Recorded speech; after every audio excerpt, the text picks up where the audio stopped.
Hello, everyone. Welcome to the Vonage Business Training. I'm your host, yours truly, and let's just go ahead and get started. Not too many things to go over in Vonage, but it's just good to pay attention because there is a little bit. So let's go ahead and get started. All right, first off, what we mainly use Vonage for is just sending messages back and forth, and this is how you would do it. And you guessed it, it's just like a text messaging. You just simply type in a message that you want, and then just click on send message, or you can just simply type in enter. I'm not going to because I just have nothing to say currently in this group chat. But that's just the basics of sending a message. You can also add an emoji from the list right here, as well as a GIF if you so choose, just to spice things up in the chat, as well as a file. As you can see, this is just a Vonage program list right here. But there's a file that you wanted to share. I think as long as it's under 25 megabytes, you can go ahead and send that over. Very useful there. Right. So you can see we have the Phoenix office. So this is just everyone in Phoenix, as well as all staff right here. For you new folks that your position is brand new to the firm, you probably won't have anyone here, maybe one or two people. You won't have a list as large as mine. But if you did want to send a message to, let's just say, Philippe Martinet, and you don't have them in the left-hand side here, you'd simply go up here to new message, and then just simply type in the name, Philippe Martinet, and then you can send it that way. This will be blank. I haven't sent anything to Philippe either, so I'm in probably the same boat as you. And then, yeah, that's how you just send a message to a new person. Another way, so for instance, I have a lot of people here.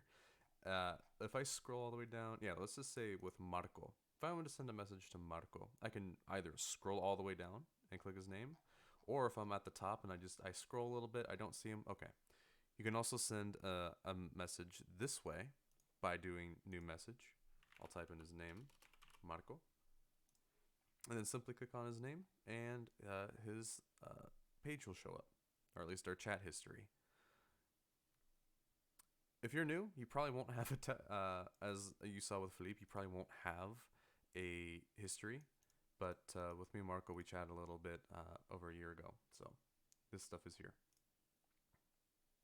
And if we wanted to do groups, so if you wanted to form your own little group, not a posse, okay, let's keep it professional here, folks. But if you wanted to form a new group, this is how you would do it. So Paula actually literally did this yesterday, as you can see.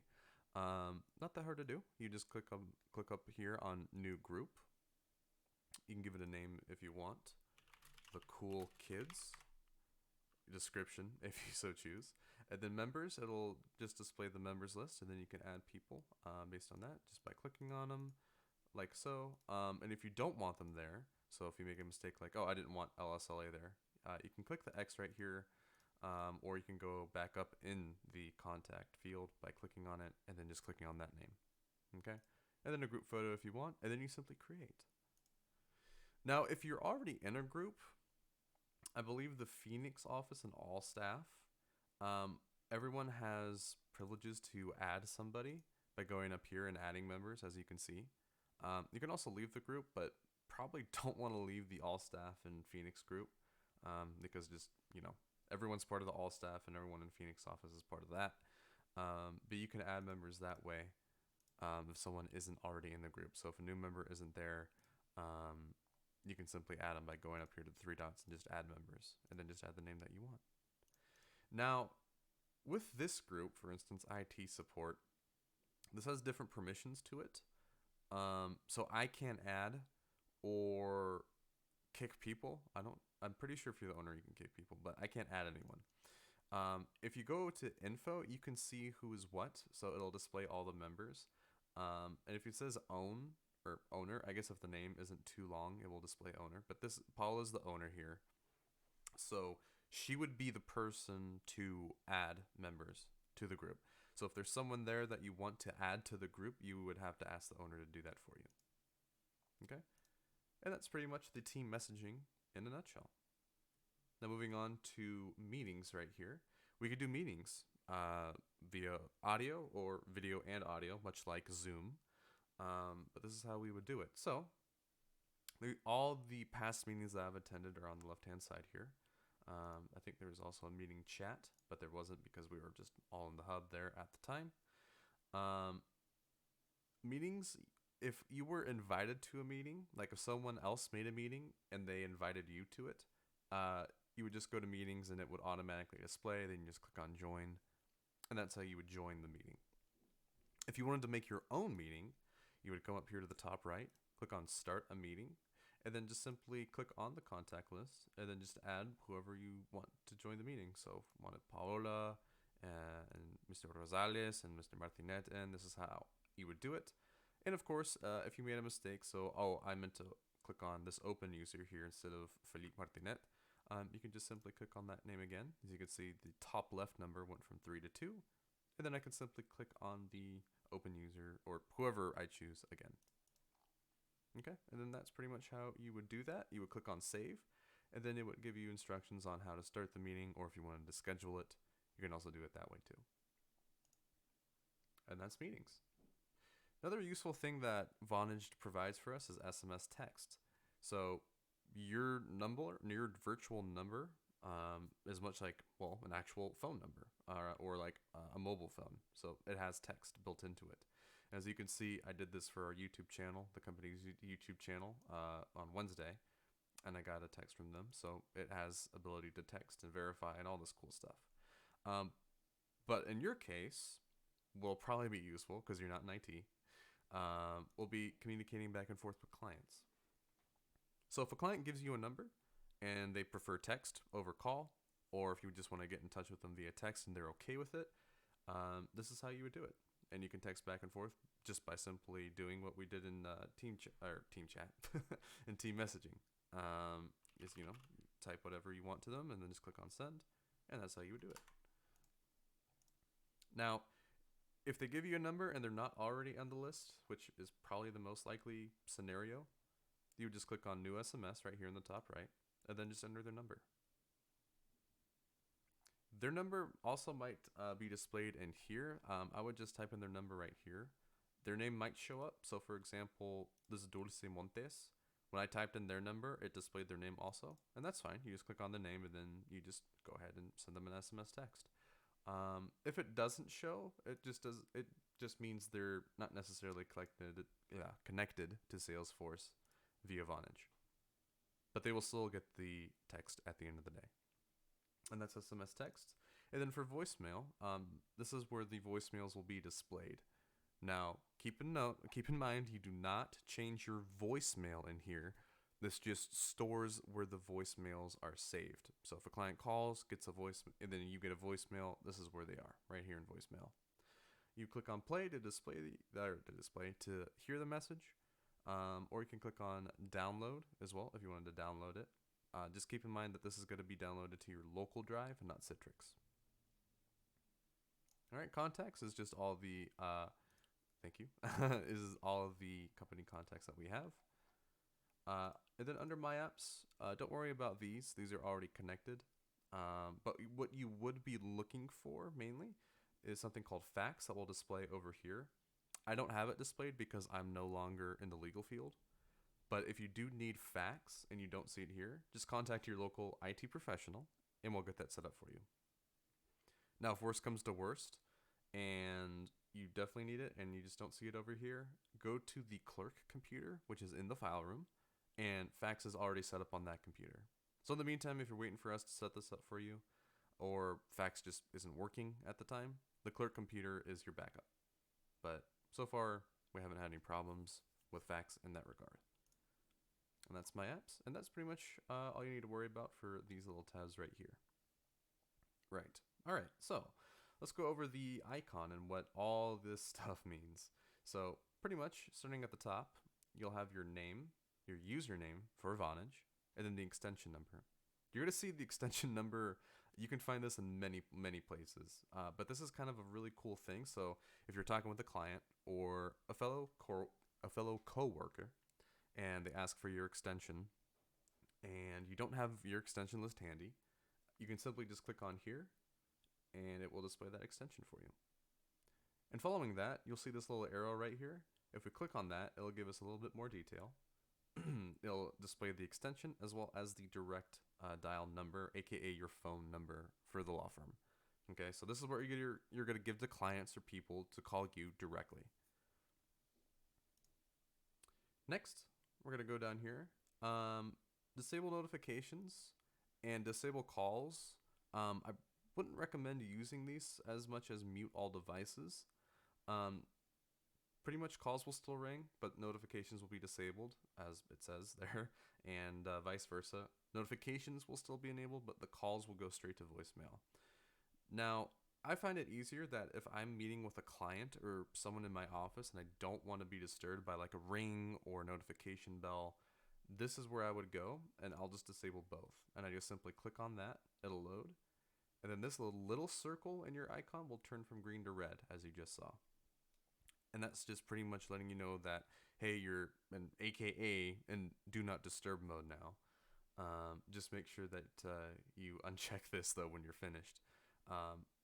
This is super handy, again, if you're talking with someone in your office or with a client mainly, and you just want to focus on the client and you don't want to be distracted by anything else. That's how you would do it there. Next, we would go into the settings. So settings, there's a few things here, and then we'll be finished with the training. So let's just go ahead and break this down. We only need to worry about just a few of these. So first off, the account number, don't worry about. That's already set up for you. The email, don't change it. That's already set up for you by default. You can change your name if you want. However, I would probably ask your supervisor or local IT professional. That way our records can stay up to date with who's who. And generally you want to have this as your position, unless you're an attorney or a local IT professional, such as myself. So my name is there, Andrew Jones. But for you, it might be Court TL or LSLA, something like that. If you want to add a picture, this is how you would do it. You just simply click on that icon and then upload a picture. And then you can just go to where that picture is saved, click on save, and then your wonderful face or picture will be displayed right here. Again, displaying the phone numbers here, your extension is right there, as well as the direct dial number, aka your phone number for the law firm. And then these we don't have to worry about. Going down to application, we'll go to call settings. Disable incoming calls, we probably want to keep that on. And dial pad open, that's fine.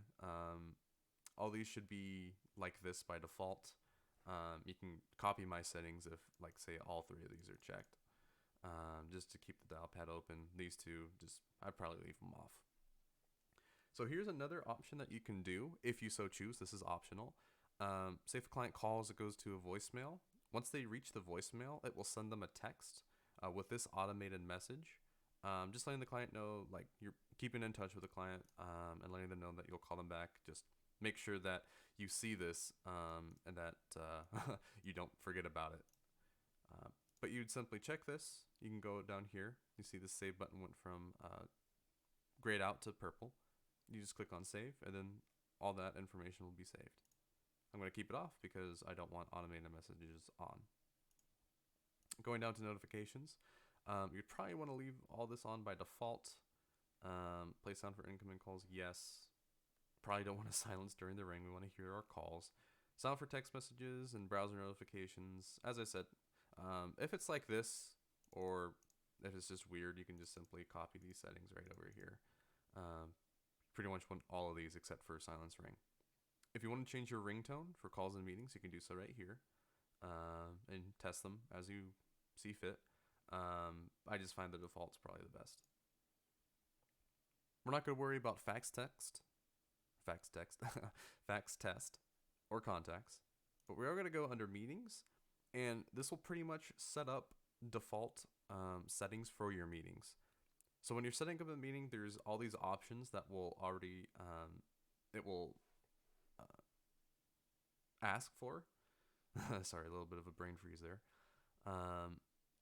So these two are already going to be default, but if you want, say, others to join your meetings via mobile, aka phone, and you want that as default, you can just simply check that and click on save.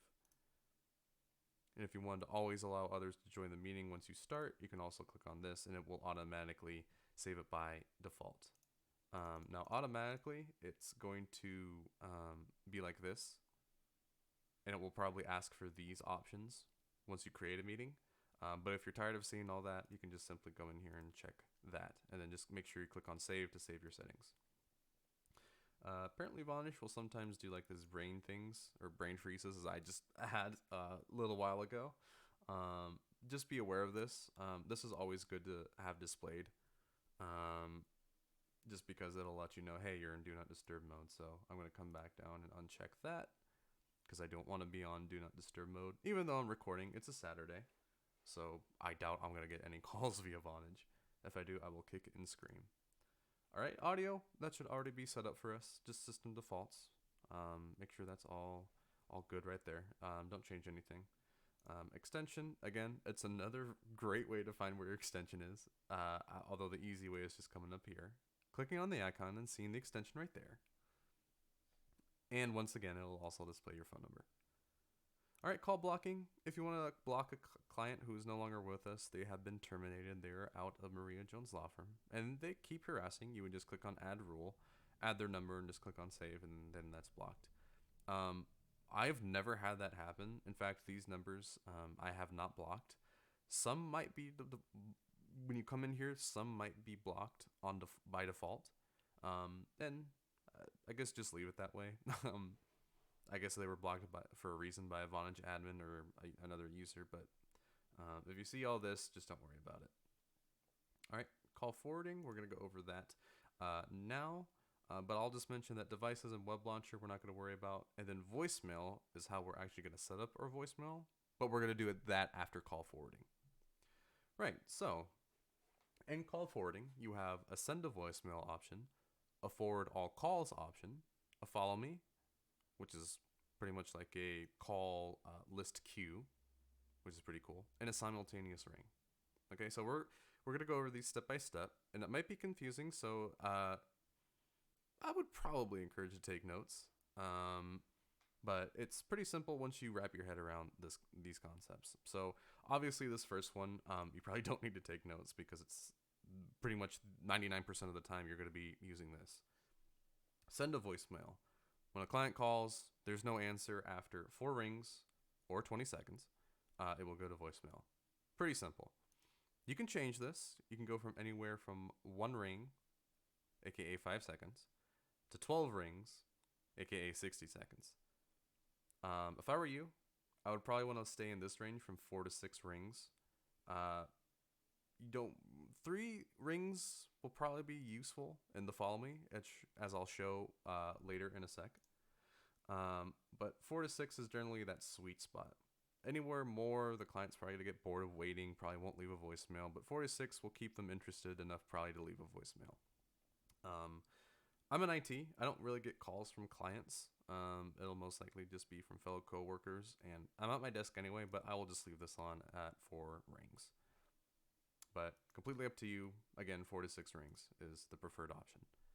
All right, forward all calls. If you're going away and you don't want to use the out of office greeting, you want someone to cover for you. And again, I would probably talk to said person that wants to cover for you or wants to receive any calls that come to your number while you're on vacation or if you're sick or whatever. This is how you would do it. So you would select a number. You go down to your numbers right down here. Okay. And then you simply select the extension, but it will also display the name because our contact list for the firm is right here. So if I wanted to, let's just say the court TL, aka the court team lead, I've discussed with them, hey, I'm going to be out. Do you mind taking my calls? Sure. Well, now we can go down here, select that. It will display their extension, 106. And then you would simply click on save. And yeah, just make sure the use caller ID is under originating number. And you click on save. And then any calls that come to your number, they're going to be transferred to immediately and ring over at 106, aka Court TL. Next, we'll have the simultaneous ring. So this pretty much says when my phone rings, also ring another number. In this case, it's extension 183, but we'll just use court team lead for example. So if again, it's good to discuss prior with somebody that, hey, can we set up simultaneous rings? So if I'm not available and my phone's ringing, it will also ring yours. Yeah, okay, that's fine. Okay, great. Let's go ahead and set this up. This is how you do it. So with CourtTL, if I wanted to also ring them when a client calls my number, I'd select that, and then we can select who will get the voicemail after, or rather, actually, it's going to send a voicemail after how many rings. So I'm sorry if there's a little bit of confusion there. It's going to send the voicemail, I believe, to your number, but it will just also ring the other person's number that you chose. So, and then you can select how many rings or seconds you want for the simultaneous ring. Again, anywhere from 4 to 6 rings is preferred. Make sure originating number is for use caller ID, and then just click on save.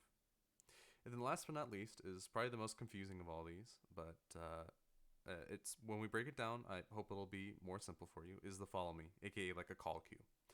So, for instance, if I wanted to have it ring for 3 seconds, and then after 3 seconds, if I don't answer the phone, then it will ring on someone else's phone for 3 seconds.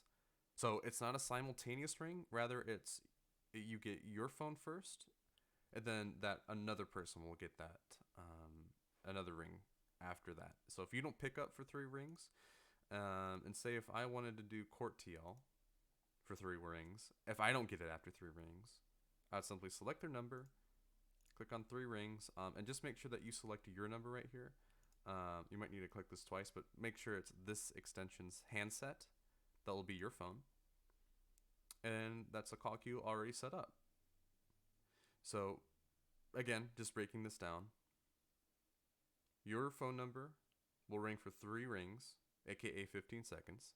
And if you don't get it after this 3 rings in 15 seconds, then it will go to extension 106, aka the CourtTL's number, or however you set here, for 3 rings in 15 seconds. And I probably wouldn't do it more than 3, because this is already 30 seconds you have the client waiting for. So I would do 3 as the max. So for instance, if you talk to your attorney and you came up with this, like, hey, if I don't get it, it'll go to the team lead. And if the team lead doesn't get it, then it can go to you. We'd set it up this way. So we'll also go ahead and use Philippe Martinet. And again, if you don't want to scroll all the way down for someone, you can always just type it in, their name or their position. So I'll do Philippe Martinet. He's on extension 101. Excuse me. And then I would do 3 rings right here.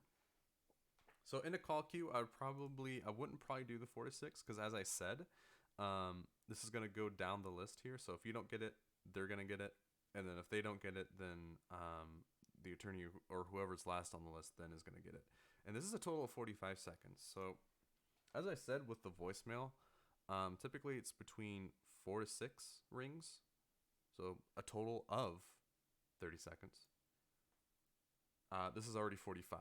But there's a higher chance that someone will get the call because it's going through other people. But just keep in mind that, play the mix and match game.